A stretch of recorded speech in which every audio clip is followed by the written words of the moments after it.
Sa number 3, mga hazardous waste nga nagabugat sang masobra sa 111,000 kilograms nga gikan sa duha ka mga ospital sa probinsya ang ginkuha para sa proper disposal kag treatment. Ginsiling ni Provincial Administrator Fernando Diaz, iniya nahauna nga tion para sa gobyerno probinsyal kag sa mga ospital man nga ginapadalagan sa probinsya nga makuha ang hazardous waste para sa proper disposal kag treatment.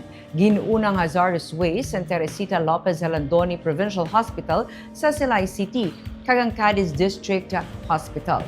Ang ospital sa Cadiz ang nagserbe COVID hospital kag ang Silay naman ang mayara sa molecular laboratory.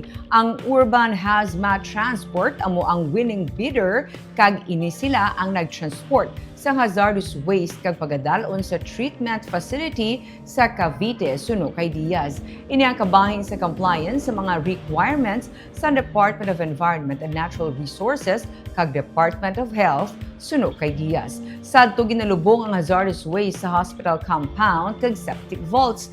Masunod naman ang nabilin nga mga ospital sa probinsya.